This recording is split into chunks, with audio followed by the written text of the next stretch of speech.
drive to right field. This ball is gone. Gone and into the history books. The Seattle Mariners, Felix Hernandez, the 2-2. He got it! 34 years, 119 games. It's finally happened. A perfect game by a Seattle Mariner. It was done by the King. And the 0-1 pitch on the way to Edgar Martinez. Swung on and line down the left field line for a base hit. Here comes Joy. Here is Junior to third base. They're going to wave him in. The throw to the plate will be late. The Mariners are going to play for the American League Championship. I don't believe it. It just continues. My, oh my. And they are going crazy at the Kingdom. Welcome to the Corner of Edgar and Dave, your Seattle Mariners baseball fan podcast. I am Jacob, here with my brother Nick, and it's time to talk about some baseball. First off, Nick, happy holiday. I hope you're enjoying today. It is April the 20th, and we're currently watching some Mariners baseball. The Mariners are up on the Texas Rangers, but we figured, we got a podcast because we podcasted like a month ago. It was like preseason. It was like, I don't know if it was a month ago, actually. It was 2 weeks ago, because it was like right before, it was the Sunday before the season started. According to the podcast 50 report, it was March 26th. Yeah, it wasn't then, though. It wasn't then, because it was the Sunday before the Twins series. So the Twins, we started playing them was it Sunday? The 7th was the first game of the year. No, so the 7th got delayed. The 5th. Yeah, something like that. Oh, yeah, first game got delayed to the 8th. Yeah. So, yeah, we must have done our first podcast around the 5th. I guess it has only been about 2 weeks. Yeah. Feels like it's been 100 years since I've talked to you. I know, it does feel like I talked to you like 2 days ago. It does feel like a long time, especially because we said we were going to try and squeeze another one in before the season started, and then we just didn't, because let's be honest, it's been 4 seasons. That's about how reliable, or this is the 4th season. That's about how reliable we are. Honestly, I'm going to be honest, we're lucky if I remember to change the episode number on our graphic for the YouTube video, before the episode starts. Sometimes I just have to change it mid-episode, or after the episode, I have to superimpose the correct number over it, or sometimes I just say screw it, and we just have 2 episode 5s in a row. Maybe it's time for a new graphic that we can just use for every episode instead of having the number on there.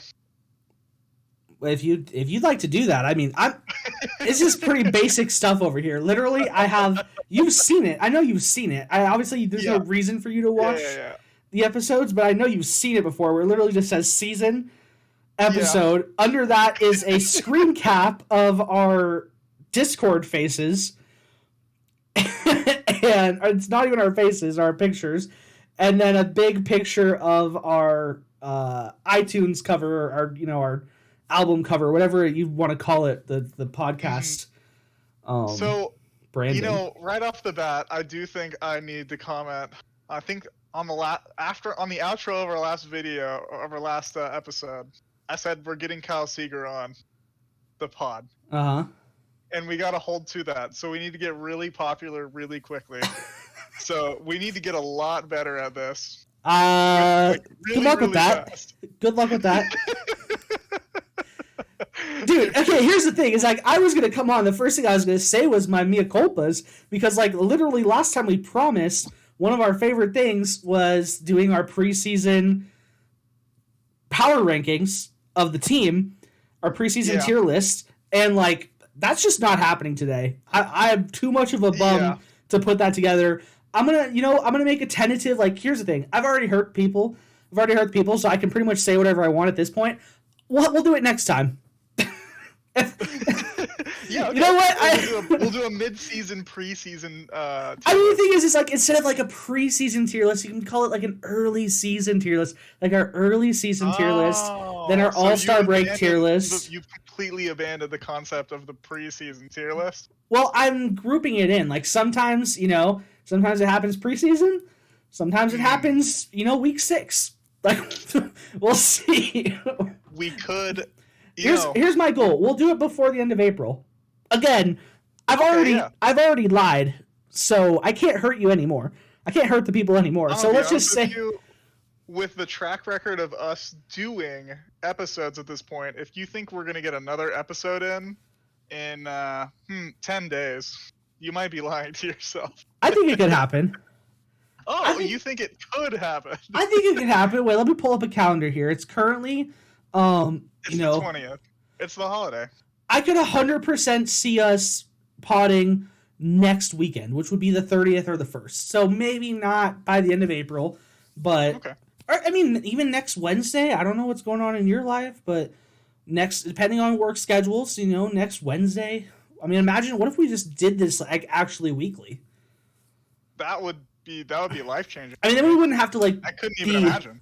We wouldn't have to be trying to remember back to 2.5 weeks ago and being like, I mean, it hasn't been that long, but it's been a week and a half. I'm sitting here and I'm just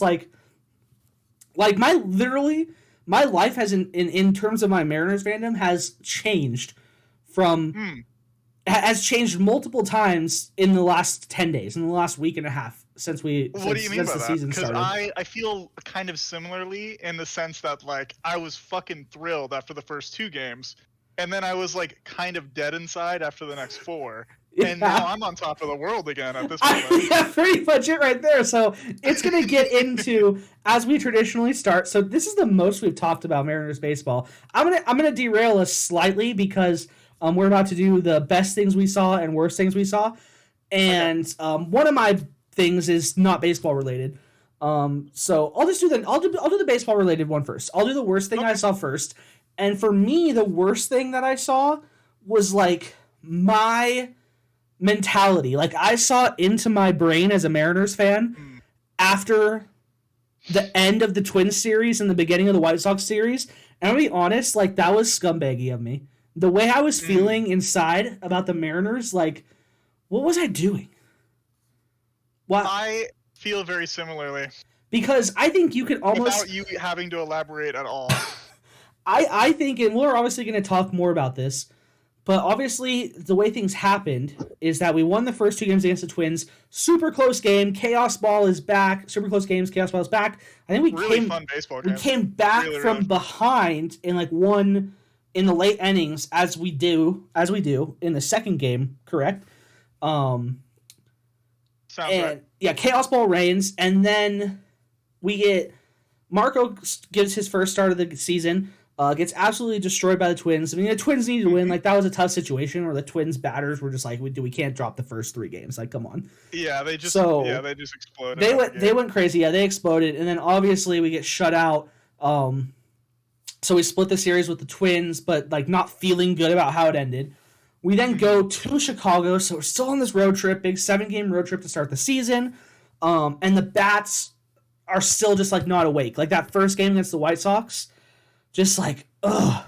And then the second game against the White Sox, even though we put up 4 runs, it kind of just felt because we put up 4 runs, but we gave up enough early to the White Sox that never really felt like we were that much into that game. It was we just got some pity runs at the end of it. And so, I'm going to be honest, after the first 6 games of the season, I was like, dude, are we going to be a good baseball team? We can't hit. Yeah, it seemed. I lost. I do think it. I lost the faith. I also lost faith. I will say it felt a lot like this. The dynamic of the team did change from the end of the previous year to the beginning of this year, right? And we didn't know exactly how this team was going to play out offensively until we saw it. And for those first 6 to maybe 7 games, or whenever before the Houston series, so 7 games, I want to say, right? Mm-hmm. The bats just didn't work. Yeah. And we saw enough of it consistently. Until really the last White Sox game, right? Yeah. So because we just saw enough consistently that it just didn't look like the lineup worked. But even then, after in the last White Sox game, where we put up 5 runs, it was one of those things where it was just it was kind of like we said with the Twins, where it was just dude, you guys have to go out there and play. We lost 4 in a row. You have to go out there and play. They But yeah, had to definitely play better than what they were playing. Definitely me, like, going back now and kind of like what I said is like I've already experienced a roller coaster in the first 3 series of this season. I had to tell myself, I was like, dude, you can't be this ugly inside. You need to be your even-keeled self. Like, and the thing is, I'm usually that way too. I'm one of the type of person that I tend not to get too overly excited when my teams do well. I tend not to get too bummed out when they do poorly. But I think part of the problem is I was really enjoying the smell of our own stink this offseason. And all these pretty good. Yeah, it smelled pretty good. And I was getting my head where I was just like, I thought we were going to come out here and be like freaking world beaters. It seems and like it's definitely coming back. Bit. It's definitely coming back. I mean, currently your Seattle Mariners are second in the standings. They'll move up to only half a game behind the A's if they finish off this win against the Rangers tonight. Let's see which it looks like they should. They're going into the bullpen right now. I think Gilbert's just stepping off, and all the bullpen needs to do is get 7 outs, and they have shown they can do that so far, right? Yeah, that's what I'm just pulling them. Yeah, it looks like Misowitz is going to be pitching. We're taking a 4-0 lead, and like you said, we only need 7 outs for the rest of this game, so that's pretty good. Yeah, it's looking good. And here's the thing: is like, yeah, we've really turned it around. I mean, we're just like, the thing is too is that like our record was never even really that bad. I mean, it was like 2-4 at the worst, right? And 4th place in the division. As you said, isn't but wasn't that bad? 2-4 yeah, we weren't that far behind. 2-4 is not even that bad of a week.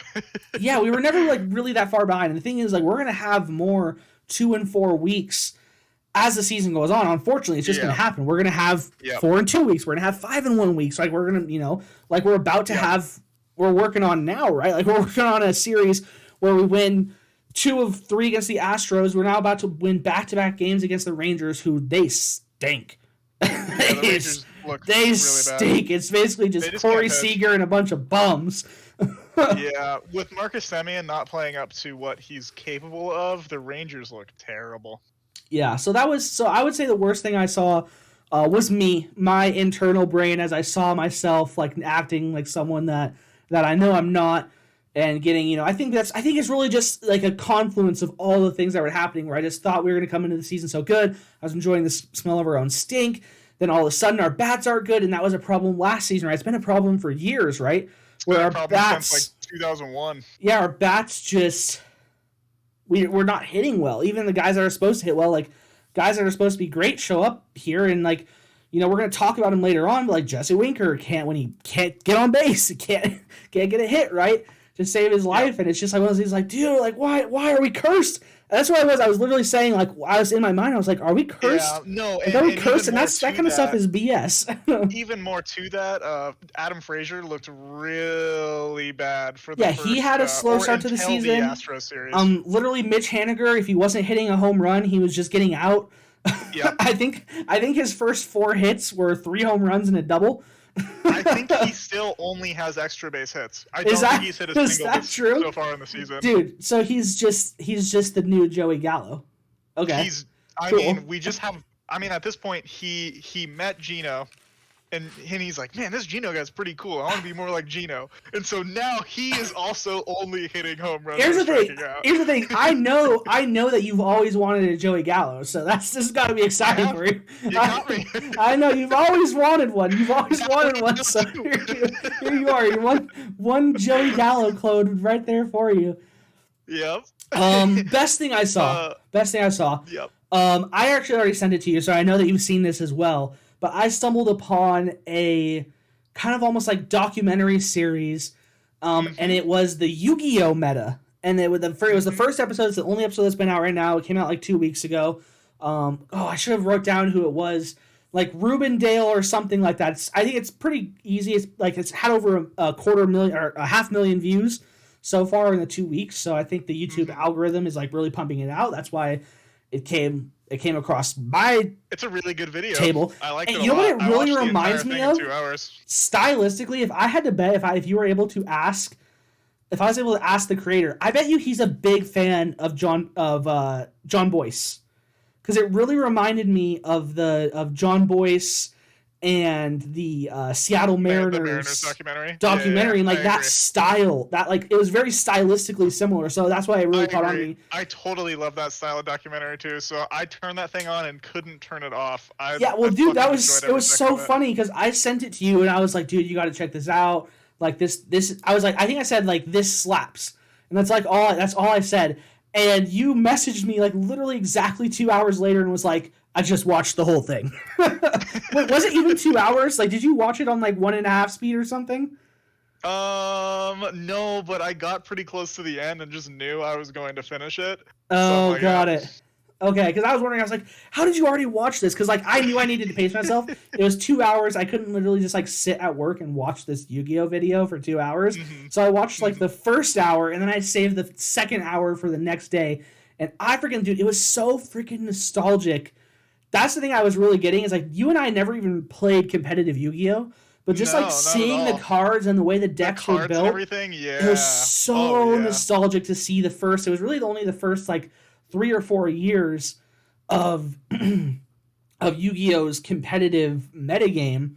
And I thought it was funny how much of the same cards that you and I played, even when we just played against each other. Well, that's what made me feel so good about it. Yeah, even though we didn't play competitive or we didn't play. We didn't have meta decks. Right? We didn't have meta decks, and typically honestly, you and I mostly played singleton, where we only had like one of each card in our deck. Kind of very similar to how Yugi played in the cards anime. that they were excited about and called them like super powerful and super exciting and everything, we also they're the same ones. Like, these cards are sick. They're the same ones we played with. So even though we weren't like a part of the meta, it was nostalgic. We weren't part of the meta. Didn't play in tournaments. Yeah, it was very, very nostalgic to see how that kind of like developed and around that night. I don't know. I really enjoyed. That was I love myself a good long documentary, and I knew you would like it too. I got like I think I only got like 15 minutes into it, and I sent it to you because I just knew that like that was going to be your shiznit. So that was the best thing I've seen. Card games. I love card games. I've never got into playing Yu-Gi-Oh super competitively for very long. Yeah, but even you were more of a Yu-Gi-Oh guy than me because I know that you used to play in like the online like tabletop simulators. Yu-Gi-Oh Pro for a little bit, which is not a pro circuit, even though it sounds like it. It's literally just like one of the. Because I remember times too that I'd get on there and you'd be like, oh yeah, let's play, and like you were playing meta decks at that point and like absolutely smoking me like one turn kills and all that stuff, and I'm just like, I built an Exodia deck. Without getting too much into it, I still think about playing that like Ritual Beast deck and everything all the time, and how much fun I used to have with it. Yeah, that's awesome. So give me your worst and best things that you saw. Worst thing I saw, I don't totally have any. Okay, no, that's not true. The worst thing I saw this week was that second inning at the White Sox that they fucking tormented Robbie Ray with. Yes. Oh, yes. Good call. It's just like dumping down. It's like snowing. It's like basically snowing, and like it's like a torrential rain. And they're just like, yeah, we're gonna play through it. Well, dude, it was like cold. It was cold in both Chicago and Minneapolis, right? Like I'm literally watching the fans, and they're looking like they're wearing like winter jackets and stuff, and I'm just like, yes. Like, dude, why are we playing baseball in freezing conditions? But what killed me the most about it is they let the Mariners give up 4 off of 2 errors by J.P. Crawford, which almost never happens. So he's had a few errors already to start this season. Right. Because he had another error on like that game. The game, I think it was the first game that was like super windy, and we had that like one inning where it was just like disaster. Oh no, that was the third game. That was the game the next day where it was crazy windy, and we literally had a pop up that J.P. Crawford missed. Yes. Well, they did. They missed 3 pop ups in 3 plays. That's what you're talking about. Yeah, basically. But yeah, that was the next game after that, which was also kind of really embarrassing. And also in the same extent, we got triple played today. Well, technically, JP says it only has 1 error. We got triple played today. I didn't even see that. We did in the first. Oh, not good. Winker hit like a 110 mile per hour fastball that the first baseman just like got a glove on, and then the 2 runners didn't realize that it was caught, so they kept going and then just tagged him up. Snap! But but as I was saying about that White Sox game, I don't understand why they continue to play, and then the rain dies, and immediately Robbie Ray gets 2 outs, and then they fix the field and it doesn't rain again. Yeah, so we had to suffer through that on the defensive end. It honestly seemed to White Sox fans were kind of roasting Mariners fans for this on the internet, but dude, it legitimately seemed that the rain only picked up when we were playing defense. Mm-hmm. Like, why was it only raining when we were playing defense? The baseball gods shined on the White Sox that day, and they poured on the Mariners. Seriously. But, it's just one game, and it happens. It feels like a White Sox are cheaters moment, but at the same time, it's just the baseball gods in there. Yeah, facts. Continual torment of Mariners and Mariners fans. All right, Nick, so tell us about your best thing that you saw now. Ooh, best thing I saw, probably Mariners-wise, gonna have to be the combination of Logan Gilbert and Matt Brash. I think it's Matt Brash. Matt sounds right to you? Either way, yeah. The two young pitchers playing on the Mariners are absolutely fucking electric, and they just nobody can seem to hit them. And it's exciting that the Mariners rotation seems to be Matt Brash, one of the best in baseball. Well, so Logan Gilbert is insanely good right now, right? Yeah, he's nasty. Through his first 2 starts,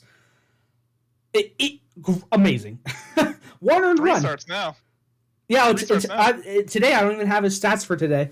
Obviously, he went no. So he went 6-2. Dude, so his ERA is gonna be even lower now. Dude, where can I get today? I need to get today's stats because it'll have his ERA on it. After today, he's 0.54 ERA. Dude, insane. Yeah. Making a huge case for. I mean, if he keeps this up, let's just say he doesn't even improve. He just stays the same. Yeah, that's player of the month status right there. Unsustainable at a 0.54 ERA, but it's looking like a Cy Young award is his. Right? Yeah, Cy Young. Could you imagine we freaking bring in Robbie Ray and we win a Cy Young and it's not Robbie Ray that wins it. It's freaking Logan Gilbert. We win a Cy Young. And then Robbie Ray's like the 3rd or 4th best pitcher on the team. Like, oh my god. Yeah, Logan Gilbert. You're right though. Watching Logan Gilbert pitch is awesome. He is really so freaking good. And Matt Brash, he has the nastiest stuff on the team. Yeah, Matt Brash might be even better. I mean, it might be a tough call, but I think he has the nastiest stuff on the team. His slider is bonkers. Yeah. And his 4-seam, dude, he doesn't even have a 2-seam fastball. He's throwing that with a 4-seam with the action of a 2-seam fastball. It's absolutely insane. One of the coolest things about Matt Brash is he seems to have the nasty, uncontrollably good stuff that Justin Dunn had, but it's to a higher level. So they seem to have got rid of Justin Dunn because he was effectively wild and he just wasn't able to control ineffectively wild the level of stuff that he was throwing. Yeah. So they found someone better with more control. It's insane to me. Matt Brash is so freaking good. Is he a rookie? He is a rookie. My god, yeah, he literally has no other professional stats. Mm-hmm. We got him from... He's only 23 years old, too. Did we get him from Los Angeles? I think we got him from San Diego. Yeah, San Diego. Dude, he's insane. I think he was the 3rd part of the Luis Torrens, Ty France. I think it was Luis Torrens, He Ty was France, in that? Brash. He was in that and Andres Munoz? Yeah. No. You're right. It was Munoz. But he came from the other trade where we gave away Taylor Williams and A-Squared. Oh, I just lumped those all together in my head. And Altavilla? Yeah. Dude, I mean, we owe the San Diego Padres so much. I don't know who the other player was, but it was Matt Brash and another player I those realize relievers. I realize that the Padres were like pretty stacked, right? Like super great Yeah. farm system and all that. But they're just giving all of their good players to us. They gave us Ty France. We got Adam Frazier from them. We got Matt Brash from them. Andres Munoz, who's absolutely spitting fire. He's actually pitching right now. How's he doing? No, yeah, it's really interesting that the Mariners. So I play a lot of strategy games. I play a lot of strategy games, and I would go as far to say that the Padres and the Mariners have some sort of like defensive alliance with each other. And so they just continue to give each other like the best people available at the positions that they just don't need to cover. That makes me wonder how Austin Nola is doing. Oh, I think he's doing pretty decent, but I think he's still like kind of injured or something. Let me see. I just pulled it up. 11 games. He's played in every game. 263, 7 RBIs, pretty good. 1 home run. 7 RBIs, pretty good. Yeah, dude. I'm excited to see Austin Nola doing well. Nola's no joke. Yeah, he was awesome. I miss him. Honestly, I don't know. Tom Murphy's hitting 455 right now, so I was gonna Nola's no fucking joke either. I was gonna say we could use him, but also Tom Murphy, he's only played in 5 games because we're pretty deep in the catcher position, but like. Yeah, it's hard to spread it. It's hard to spread it around though. At some point though, Tom Murphy's got to start getting the bulk of the starts.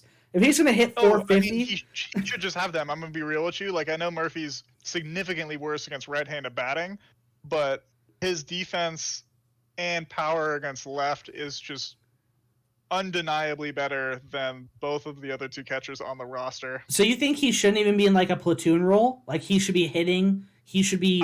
Should he be starting every day against righties? If there was a such thing as a catcher designated hitter, then yes, he should be catching every day. But I think it's okay at the moment that Cal Raleigh plays against righties. Well, I was gonna say just because we have so much invested right in Cal Raleigh, like he's supposed to be the future. I mean, Tom Murphy's 31. Like, I mean, he's not old. Tend to be pretty good. Yeah, Cal Raleigh again. Switch hitting catcher, 25 years old, has torn it up at every level he's played at except the major league level. So that's the quiet part. Yeah, I mean, he's completely overmatched at this level, which is a problem that a lot of our guys have seen right so far. But Tom Murphy, dude, I mean, he's just so like he's literally been an absolute stud since he started with us. And the thing is too is that we gave up Omar Narvaez for him. Omar Narvaez has been awesome with the Brewers. We chose Tom Murphy over Omar Narvaez, right? And he's been absolutely awesome with the Brewers. So I mean, it's just one of those things where it's just like I don't know. I just don't know. I mean, he's doing so well right now, dude. This is obviously unrelated. My MLB The Show, my first game I won 2-0. And it was a Tom Murphy solo homer and a Tom Murphy RBI double. So, I mean, he's basically baseball Jesus.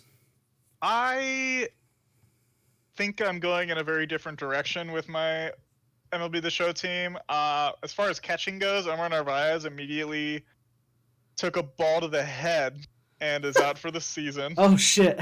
And I've traded away Cal Raleigh, and I've traded for the switch hitting prospect for the Rays, who's supposed to be so good, Mejia or something. Okay, I haven't heard of him. Dude, so you've never heard of him? Oh, it's supposed to be really good. Here's the problem. I love Mariners baseball. And Gabby and I watch Barstool Sports does a trivia show a couple times a week. And they always have a baseball category. And Gabby is like the first month or two we watched this, she expected me to do really well on all the baseball stuff. And I don't think it took her about a month to realize I don't know anything about baseball. I know everything about the Seattle Mariners. I know the Seattle Mariners, but literally outside of that, I don't know anything. I don't even know if I could tell you what I think I have 10 teams made the playoffs last year. I think I'm addicted to baseball stats. Yeah. To a certain extent. You little stat junkie. A little bit, yeah. All right. Okay, so nice nice start here. I suppose we should actually get into the meat and potatoes of the episode, although we've kind of touched around a lot of what we wanted to talk about so far. I know first off, I might as well start with, the sadness, the IL, but not despair. COVID seems to have hit our team. You want to tell us about that, Nick? It seems to have gone further than that. It seems to have hit the entire organization. Allegedly, like 20 plus members of the front office are out with COVID. Really? I didn't even know it was that COVID much. Positiveness or whatever. Dang. Yeah, so we're missing, due to COVID, we're missing Mitch, Paul Sewald, which is crushing because our bullpen, dude, one thing that I felt confident that we were still going to be great at, and it has been locked down, our bullpen is still the best in baseball. It has. And the thing is, too, is we're missing Casey Sadler, which is like the saddest thing in the world, right? Casey Sadler, and we also have not seen the arrival of what is his name? I know this. Come on. Who are you talking about? Who are you talking about? The fucking Ken Giles. Yeah, Ken Giles, yeah. That guy. I literally forgot about we're so freaking loaded. Remember we were talking, too, last year, being like, oh, yeah, we're only going to get even better because Ken Giles is going to be healthy. But let's see. I mean, if you look at the rest of our bullpen, like, the only person that hasn't really been stellar, I guess Matt Festa has an ERA right now of 7.5. Munoz has an ERA of 4.5, but like Paul Sewald hasn't given up a run. Paul Sewald and Drew Steckenrider, like, if our pitchers can make it 7 innings, we will not give up another run. I was actually shocked. The first game that Sewald came out, he had like his saves to opportunities I saw on the television was like 12-19. I was like, I do not remember this guy blowing 12 saves last year. It must have happened like early in the season. Because with the Mets, I think that was his season. That was his career totals, and he blew like 7 with the Mets. That was career totals? When Edwin Diaz was hurt or whatever, yeah. Oh, I thought that was. Really I thought that was his last year totals because he was like 12 for 19, and I was like, dude, I remember this guy walking down the game for us like every single. And I know he wasn't necessarily the closer every time. He just basically came in the most high leverage situation. So I was like, that makes sense why he didn't have all the opportunities, but that makes sense now that he messed up. He had some blown saves with the Mets, and he was locked down with us. Yeah, but honestly, if our guys can go 7 with a lead, Paul Sewald and Drew Steckenrider, it's lights out. It's lights out. And then the thing is, like, Diego Castillo too, like he's freaking fantastic. He looks a lot better this year now that he's not just chucking the ball as hard as he can and he's actually pitching. No, he's definitely kind of got some of the nasty stuff, and like he's finished the majority of our games so far, right? He's finished 4 of our. We gave away Graveman for him. Yeah, he's finished 4 of our games though, and he's the youngest guy out of this group. I mean, aside from our bullpen, like I guess Anthony Misowitz, he's 27. Justice Sheffield, who has looked actually pretty good this year and super limited usage, looks good. Eric Swanson, I know like this is almost triggering for you to hear, Nick, but like Aaron Swanson has been good in his 4 innings that he's pitched. Like he has been pretty good so far. I think one of the things that I still just don't like about Swanson is I really don't like his arm angle and the way that he throws the ball. Okay, fair enough. I know it's really nitpicky and everything, but yeah, I mean, we've gone off on a tangent, but the thing is like Paul Sewald went to the COVID IL. Did you even remember that? That's the reason we started talking about this. Yeah. Luis Torrens to the COVID IL, Scott Service to the COVID IL, Manny Acta. They both missed today's game. Shout out to Christopher Negron getting his like first. Is it his first major league head coaching? His first time being the acting manager for a major league team, but he's currently our first base coach, so he's very familiar with what of course he is. I'm just saying like that he's a skipper.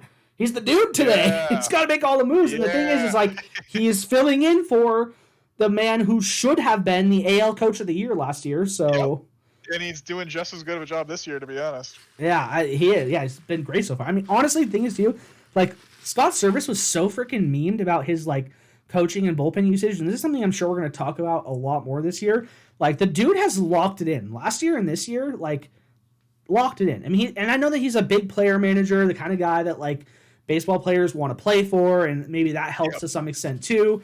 But I mean, dude, I hope he gets better. Like we freaking need this guy. He actually knows I mean, we joked for a long time. I really like him. But he knows what he's doing, and he's proved it. I really like the way Scott Service gets along with the young guys specifically, like Julio and Jared and Cal. And even Logan Gilbert, I've seen to an extent, all seem to really like just like talking to Scott and like getting, like little comments from him and everything. Who is it this year that he has to deal with? Doesn't he have a deal to dye his hair this year with someone? Is it with JP? Gino. Oh, it's Gino, it's with Eugenio. Okay. It's everyone though. So if Gino gets the 50 home runs, which he's maxed out at 51 before, okay, then everyone on the team will get the Corella DeVille cut that he's got. Oh shit! Okay, dude, it looks so bad. Dude, you gotta be honest. On some other people. What's that? It's not the first time I've seen it. It's actually a pretty popular cut of here in Washington. Really? The Corella DeVille half black, half white? Yep. Really? I did not know that. More than you think I would have. I mean, I'm here in the deep south in Texas. We're not seeing we ain't seeing no fancy hair colors down here, boy. There's a lot of curls up here, and he's not exactly the best example of it, but it's not the worst cut I've ever seen. Dude, that's actually hilarious. That's actually hilarious. Oh my god, I didn't know that was a thing. Wild. Okay. Yeah, so I mean hopefully those guys are better. Honestly, we're gonna miss having Mitch. That's huge. I mean the dude's just been a big bomb threat in the middle of our lineup. Like he's so good. Paul Sewald. It's like it kind of sucks because it's hit really important guys, right? But yeah. I'm hoping it's the case that this is just something that's temporary that we get through as an organization, and it's not going to affect us the rest of the year. It's auspicious timing, right? Especially with some of the COVID news that has like come out nationally, especially with travel, and I mean, obviously our team we charter everywhere. We're not taking commercial flight, but yeah. I mean, do the Mariners have pilots like could get sick everywhere. I don't know if they own it or not, but they charter. It's like they call it chartering or whatever. And some of our teams at UTEP do it as well, where they. But the reality is that you still have to like hire a pilot and hire the staff to operate the plane, and so like if too many of those people get sick, who they don't only work the Mariners flights as far as I know. Like maybe they have dedicated flight crew that they pay well enough that they don't have to work more than the regular flights. Like that would be fantastic. I don't know if that's the case, but if not, like I'm less worried about, the implication of mask mandates being lifted and stuff like that is that potentially too many peoples that are airplane crew people get sick and it impacts potentially getting our athletes sick or getting makes sense, missing work, with right? The way the front office has like 20 people down right now, like it seems like it should be a concern. And if it sounds like Scott Service and Maniacta are for sure vaccinated. I don't know about Mitch Sewald and Torrens. I knew that Scott was a big advocate. I knew that Scott was a big advocate.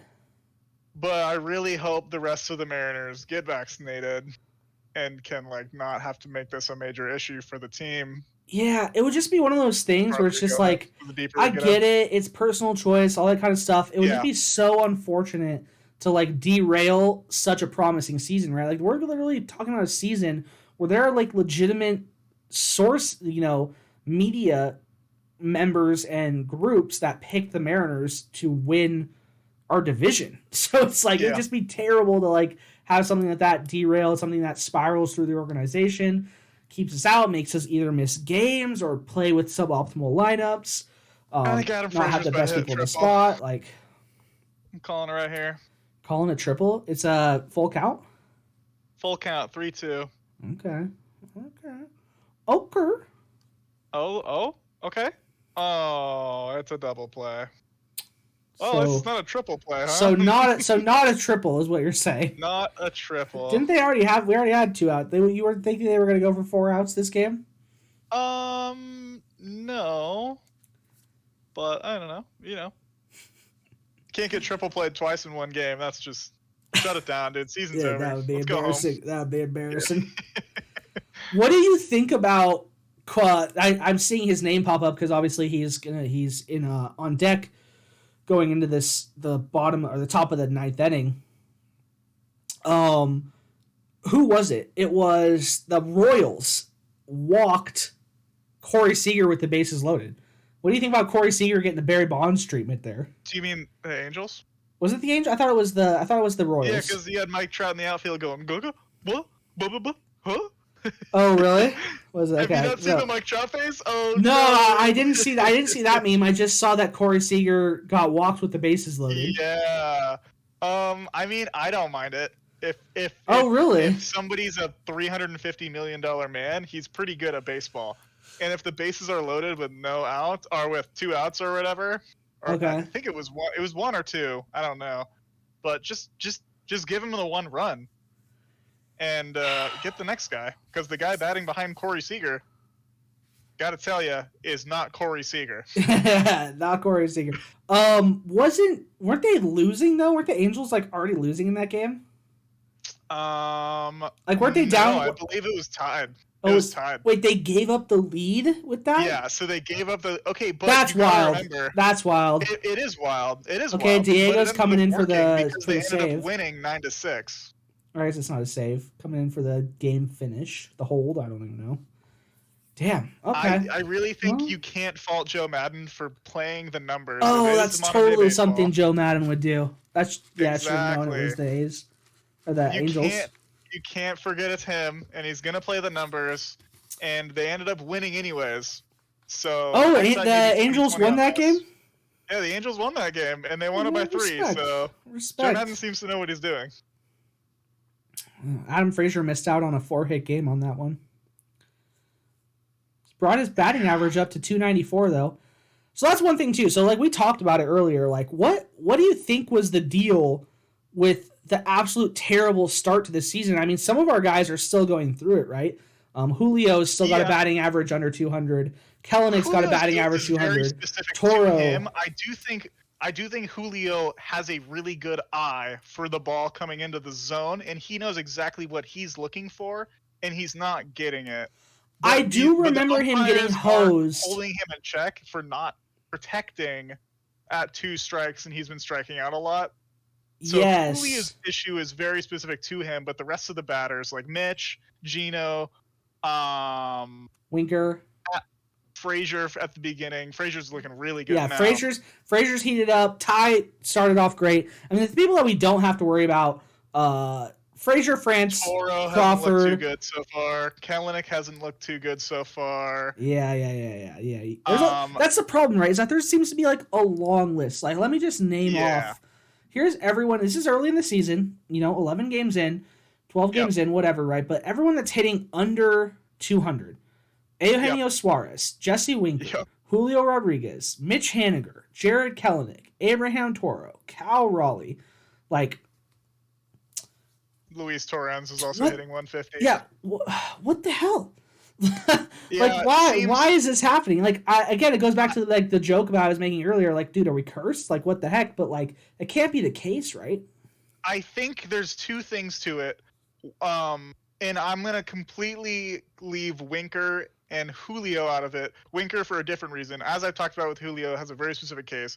Winker has another very specific case I'll talk about after. But I do think it's the case of major league teams paying attention to the Mariners and noticing that these players do have very specific flaws, either in their like swing patterns or in the way they are looking for specific things in certain counts or whatever, right? Okay. Yeah, that's fair. I think that's fair. Honestly, everything you're saying to me now is an incredibly logical and level-headed way of analyzing it. I am impressed, Nick. I am impressed to hell. Like, the Julio Rodriguez thing makes total sense. Like, dude, they're punishing him for not protecting. Because I remember watching. I was watching the White Sox series in particular, where he's getting called on strikeouts that are like, I mean, not egregiously off the plate, but like they're technically balls. Yeah, but the strike zone gets bigger with 2 strikes. It just does, and you have to protect, or they will punch your ticket. And they've punched his ticket now like 11 or 12 times on close balls that he thinks are outside the zone, that a lot of people would consider out of the zone. And they are outside technically, right? Balls and strikes on the game. If it was a robo-ump, If it was a robo-ump, he would have had the walks, have right? like 15 walks. Yeah, but conversely, unfortunately, he has 17 strikeouts. Yeah. Is that leading Major League Baseball? It's got to be close, right? Mariners rookies striking out a lot, leading the league in strikeouts. I'm not surprised. It's got to be close. 17 strikeouts. He played today. Did he strike out today? Because this is one of the stats I have are not updated. 2 times today, 1 on a ball well outside the zone. 19 strikeouts? Yeah. Bro. Yeah. Bro. Really unfortunate. But I should go back to Winker. Yeah, tell me about Winky. Winker's batting average being below 200 is really unbelievable right now. It is shocking, right? He makes incredibly good contact. He has an incredibly good approach and swing path. He looks good at the plate. I totally agree with you. He looks really good. He passes the eye test. I actually really like his swing. Holy crap. Yeah, you have on here that his expected batting average on ball in plays is actually 200 points higher than expected, than right? What he's at right now. Yeah, that's why. And he's barreling up the ball at a higher rate than anybody else on the Mariners with a 148 or 158 result as of today, and it's just unbelievable what he's not accomplishing with the results that he's had or with the approach he's taking to the ball, right? Yeah, for sure. Yeah, definitely. That's someone I'm like, of all of them, I'm least worried about Winky. I just simply am. Like, he looks good. Everything looks right. Mechanically, everything else is there. I mean, he's got 12 walks. He's leading the team in walks. And it's not even close. Do you know who is second in walks on the team? It's J.P. Crawford. No, it's J.P. Crawford, and he has 6. Yeah. He has J.P. 6. Crawford, though, specifically, kind of looks like an MVP in the first 10 games, and he just looks absolutely incredible so far. Well, I was thinking, doesn't he have more walks today? No, Toro has 2 walks. JP, no, he doesn't have any walks today. JP has had a rough one, but it happens. Damn, Kelenic has 3 strikeouts today. Wolf. Yeah. Wolf. He's making a run for Julio. Are you worried? Are you worried that Julio or Jared's going to be sent down, or do you think it's one of those things where it's just like it's ride or die? I think it's all about Kyle Lewis, and when Kyle Lewis makes his return, I do think Kyle Lewis will return to the ball club and return to. That's a good point. We haven't seen Kyle Lewis MLB roster, and I think it will push one of those 2 young guys out. And at this point, I think it will be Julio. Just considering Jared, I actually like his approach to the ball better. Mm-hmm. He seems to be getting slightly better results. Obviously, he's striking out more. Striking out is a big part of Kelenic's game, but I do think he's squaring up the ball better than Julio is, and that's got to count for something, right? I mean, I think it's pretty obvious. What you said is obviously their stats, raw stats, are not that far off. But if you look at a stat like OPS plus, which is comparing them to league average. Jared Kelenic is an 85, so he's only 15 points below that 100 league average, right? Which is actually higher than like an Adam Frazier. It's higher than Jesse Winker, who's at a 57. Julio, conversely, is at a 22. Like, against league average, he is in the absolute pits, right? There's only one player on the team who has a worse OPS plus, and that's Abraham Toro. He's getting deep into counts, which is what the Mariners do, but then he's not playing baseball. He's playing the Julio show, which you just can't do at 2-0 or 2-2, or not 2-0, but 0-2 or 2-2, or It is definitely one of those things where it's like, clearly he's bought into the Mariners' philosophy, seeing a lot of pitches, controlling the zone. Scott Service talks about that. Yeah, you want players that buy into your team philosophy, but it's almost like someone told him, like someone gave him some advice. It's just like, slow the game down, breathe when you're up there, take pitches, right? And he took that like way too literally. He took it way too literally. It's like, dude, like, swing the bat. You're at 2 strikes, bro. Like, I agree. Because the thing is like a pitch out, ideally you want to hit a fastball going 93 miles per hour, center, and just send it out into the pen, right?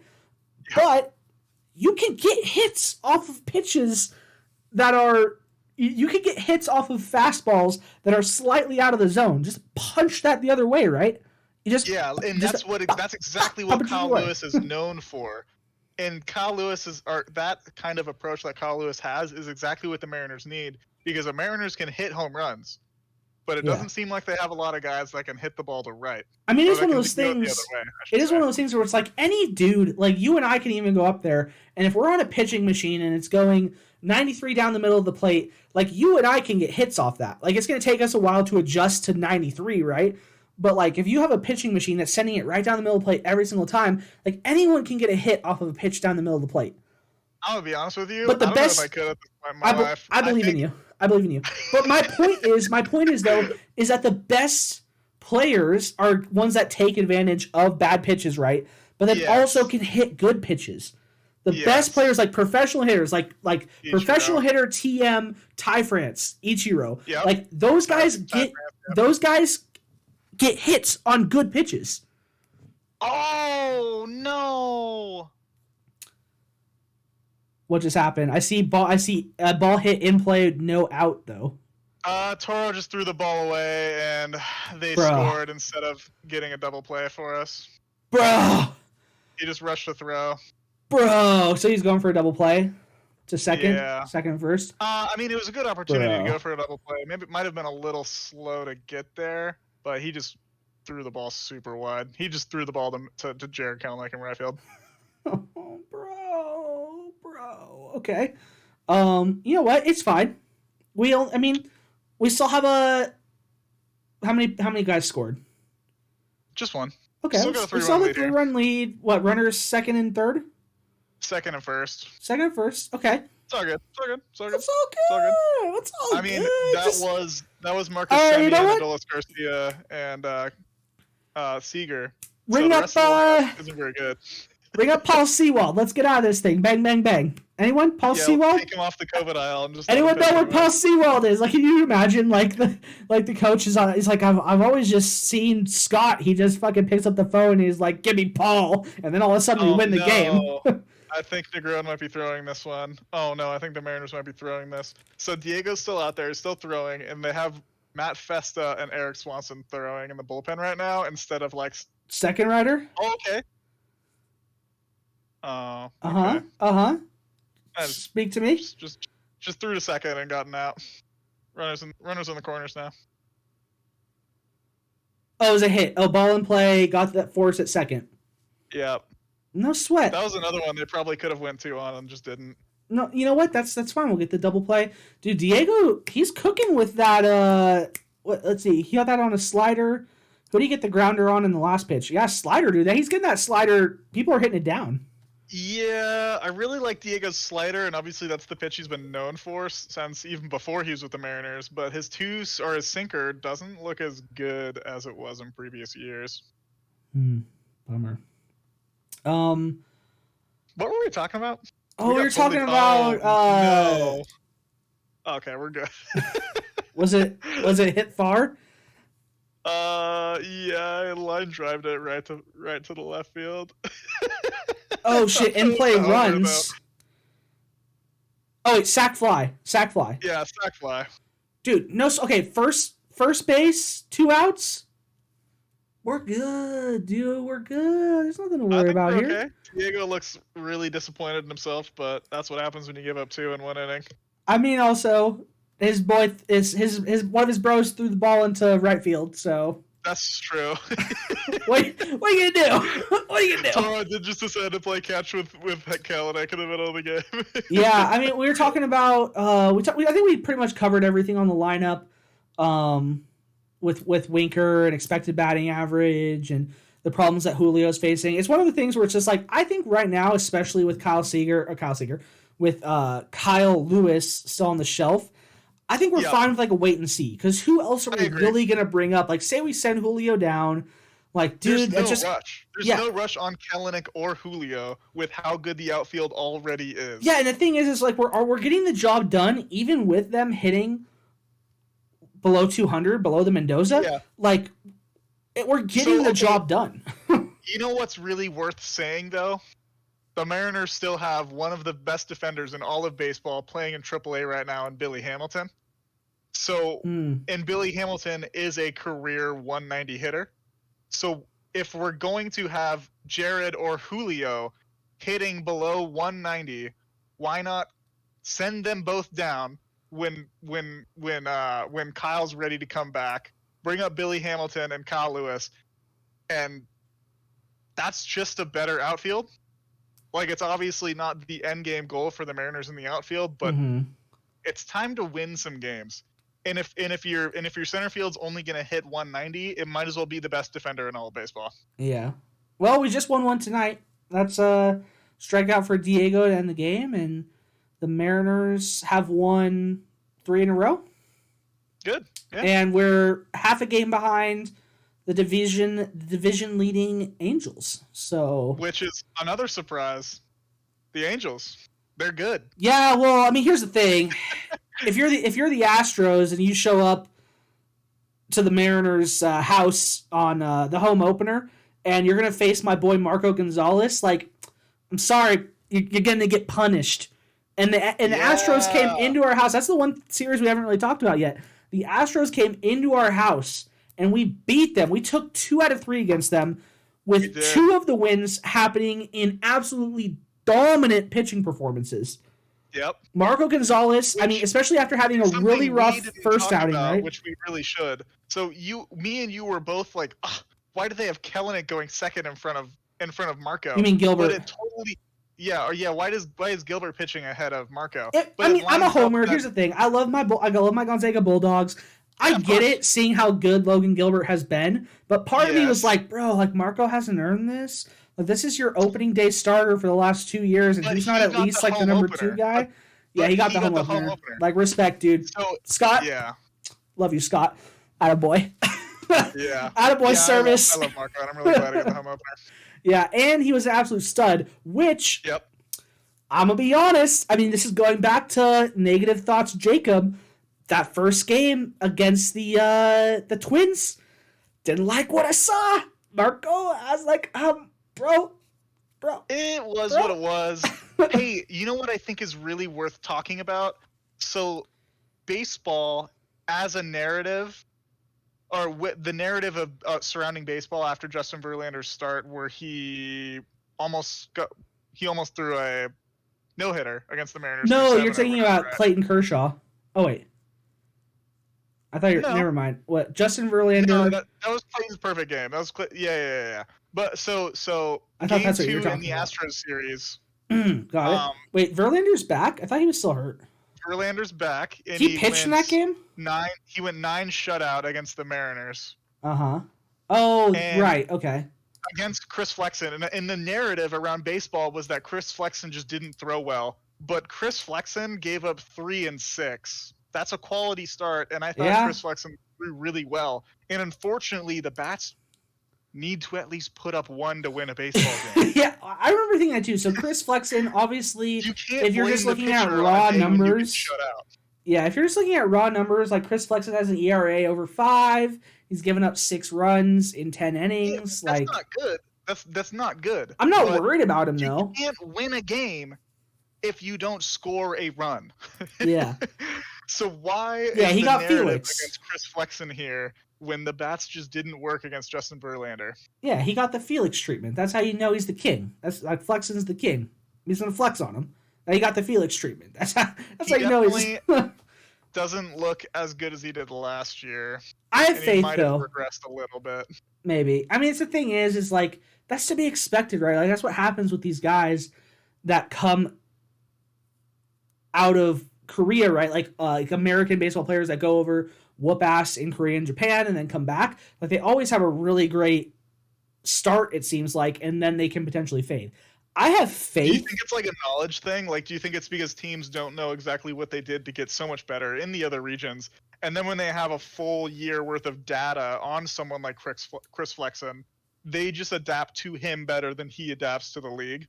I think it could. I think that 100% could be part of it. I would be surprised if teams aren't able to gather really good information about guys playing in foreign leagues. So I'm willing to bet that's part of it, probably not the whole story. I think it's also probably just like mentality. Like when you first come back, when you come back to Major League Baseball, like he had a chip on his shoulder, right? Like maybe he doesn't have that same edge that he had last year. And like, I mean, he wasn't putting up like Cy Young numbers last year, but he was absolutely solid. 16 wins. That's a lot of That's wins. true. That's true. But like he was really solid, right? And the wins go to show it. It's like he got the job done. Whatever the Mariners needed him to do on that day, he got the job done. So I kind of think like Chris Flexen to me kind of seems like a guy that has that similar mentality. And once he figures out, I think he's the kind of guy that once he figures out what his role is and where he fits into this rotation, and like maybe it's the fifth starter. But I think once he figures that out, he's gonna be someone who can like flip that switch and be like, okay, I know my role, I know what I need to do. I'm gonna be that workhorse that's gonna go out and eat up some innings every 5 days. Yeah, every 5 days. And even if I'm the fifth starter, I'm going to be the best fifth starter in the league. Like I have the belief that I get that. Flexen will have that mentality.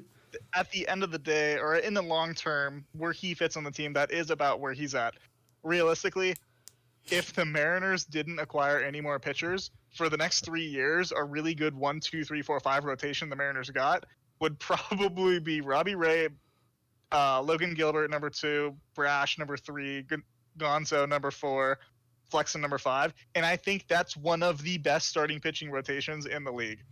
Yeah, and I mean that Flexen specifically, I do think he has the lowest ceiling out of all of the players in that 5-man list, but he's probably the lowest floor, other than maybe Robbie Ray. Yeah, I actually think that's probably the case too. I actually agree with that. Other than Robbie Ray, like you know what you're going to get. I think Chris Flexen's going to be consistent. I would be surprised if we get to like the All-Star break and it's kind of like Iwakuma, but not Iwakuma, Kikuchi business, where we're kind of like, oh, bro, like this shit ain't working out. Like, what the heck? Like, I don't think it's going to be like that. I think, like you just said, we're going to be getting to the All-Star break, and I think some people are going to be like, dude, it's kind of it's sneaky. Like, you guys didn't realize this, but the Mariners have the best pitching rotation in baseball. Because they've got like the 3 Mariners aces. just have the best pitching organization in the American League. Like the rotation, the 5-man rotation looks incredible, and the bullpen is the best bullpen in baseball on this day. Like here's the thing is I think that the narrative 100% around the All-Star break could be like the Mariners have 3 aces.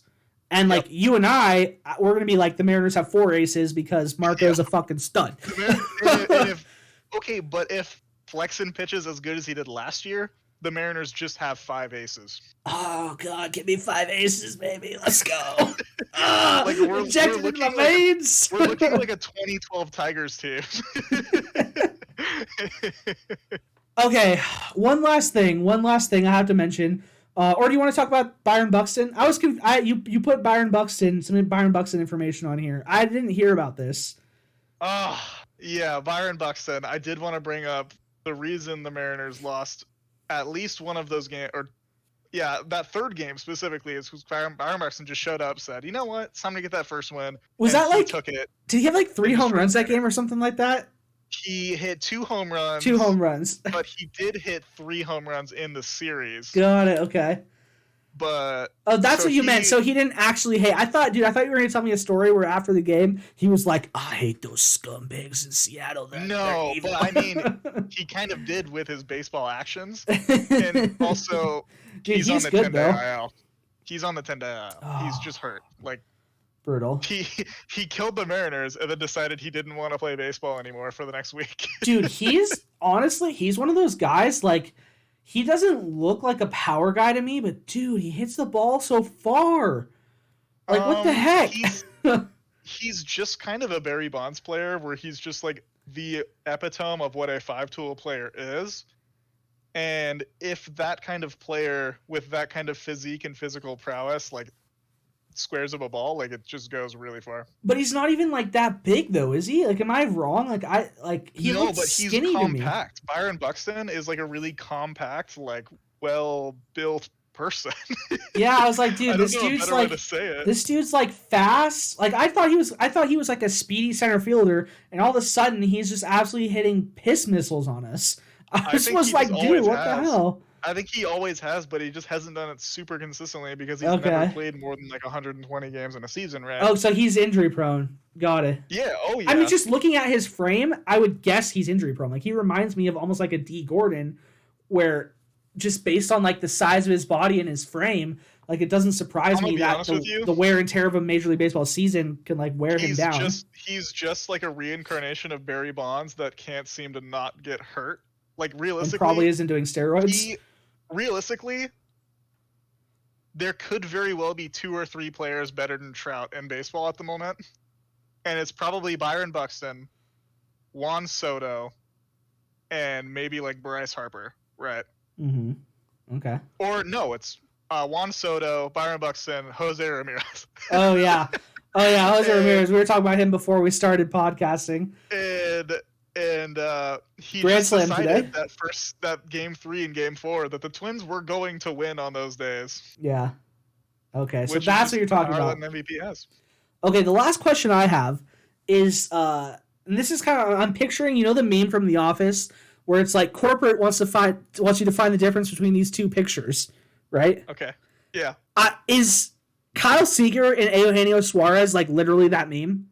Oh yeah, they're the same. Because I can't find the difference between, like, literally the only difference between Kyle Seager and Eugenio Suarez is that one of them has Cruella de Vil hair, and one of them has no hair.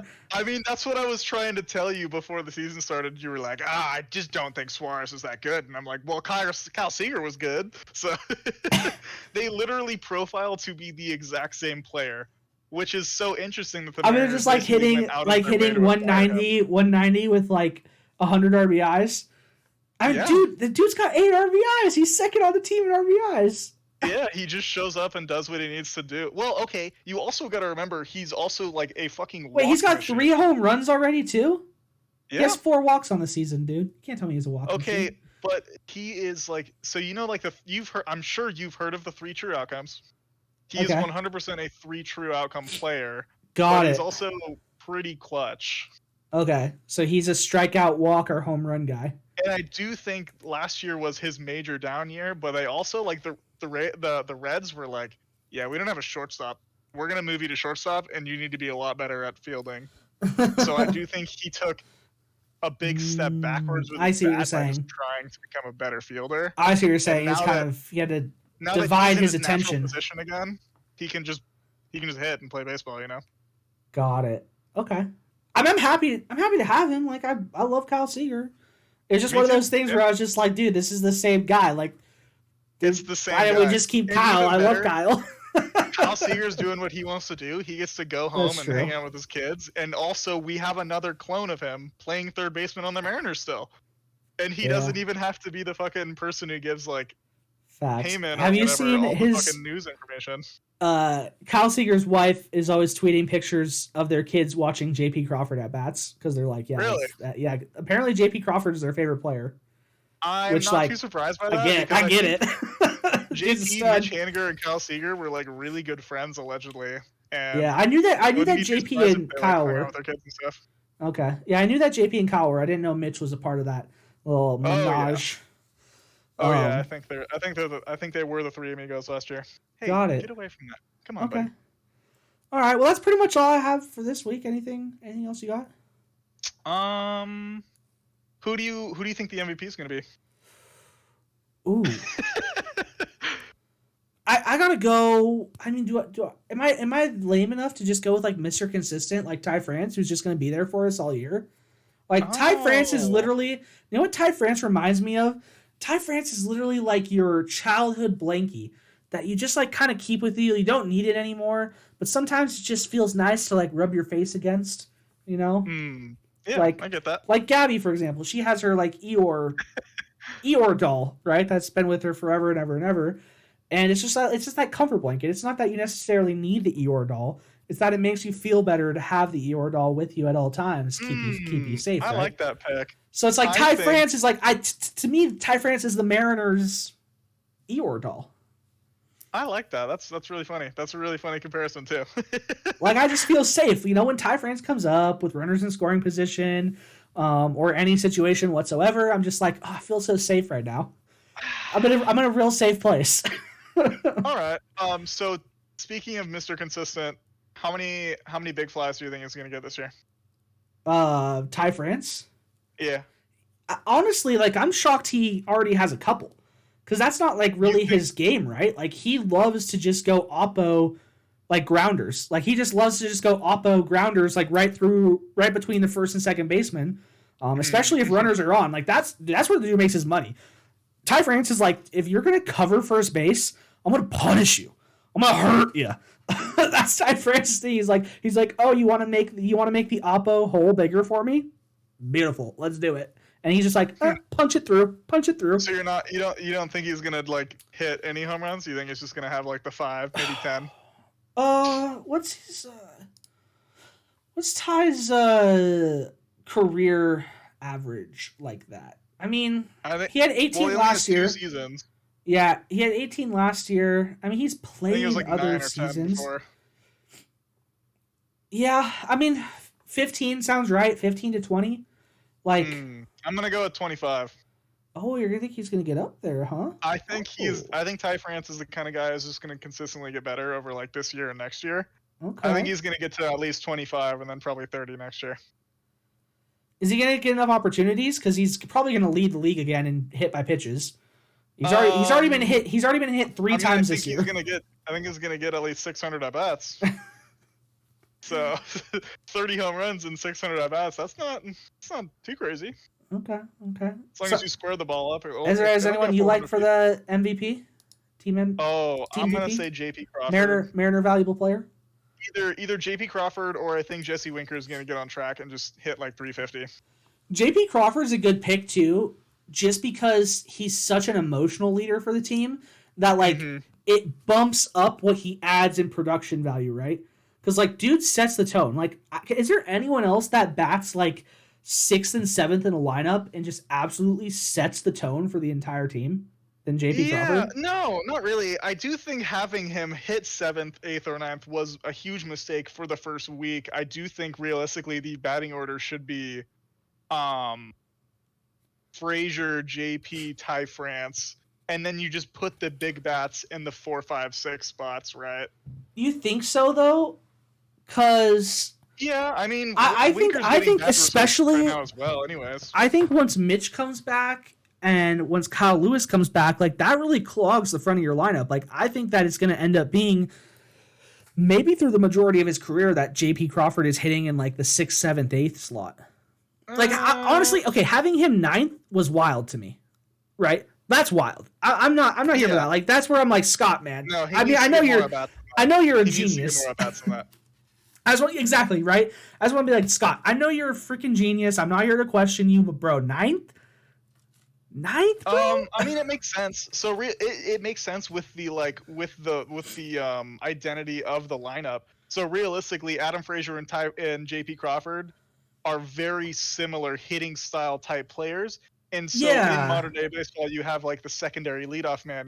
It's like the thing the Mariners used to do, the Unieski Betancourt, where you have like the guy that turns over the lineup, essentially. Yes. Yeah, essentially the another leadoff guy in the 9th spot to turn the lineup over. I get it. I get it, but also like, bro, for the Mariners. And when I think I'm certain that Kaylee will come back and he will make the team, and then one of the 2 kids will get sent down, unfortunately. Doesn't that and force? It's probably just going to be the one that doesn't recover the fastest. Doesn't that force JP though, like lower in the lineup? Kind of feels like it does. I think you fit them all in the lineup by just moving your 3, 4, 5, 6 back. So I think your 4, 5, 6, 7, 8 lineup is Gino, Mitch Haniger, Suarez. I said Gino twice. So Gino, Mitch Haniger, Kalu, and Winky. Winky.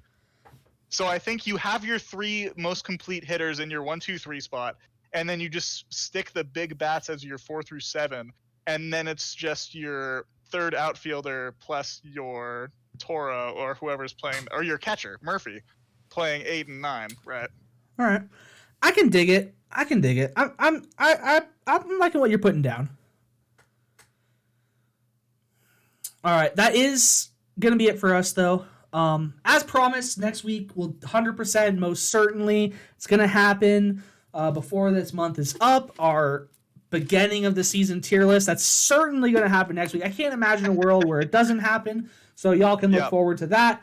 For now, though, that's going to be it for us. Hopefully the Mariners finish out strong this series against the Rangers, and then we get to look forward to beating up on the Kansas City Royals, and then we're going to have a real test against the Rays. Hopefully we pod before the Rays series, though. Like, let's be honest. Like, there's an off day on the 25th. Oh. That is actually only 3 days away, though. No, it's 5. It's 5 days away. It's a holiday, remember? I'm gonna be real with you. We're probably gonna pod on the 29th or the 30th. Yeah, probably. That sounds about right. After the Rays series, it sounds about right. Yeah. All right. We're gonna be nice and depressed after the Rays come in and. No, we dominated them last year. Screw that shit. We dominated them. We whooped their asses last year. We're gonna be so fucking high. So we're gonna sweep the Rangers tomorrow, and then Salvo's gonna come in and hit 6 home runs over the next 3 days, and then we're gonna sweep Tampa Bay. Got it. Okay, cool. So basically, we're gonna have postseason locked up by the next time we pod. Yep. Love to hear it. I love that for us. Unfortunately, Salvo hitting those 6 home runs in 3 days is just a Mariners trope at this point. So we're gonna get swept. So we're gonna sweep Texas and then get immediately swept by Kansas City, and then we will immediately sweep Tampa Bay afterwards. Okay, fine. Yeah. All right. That's good for us. Next week, definitely tier list. Let's do it. Go M's. Go M's.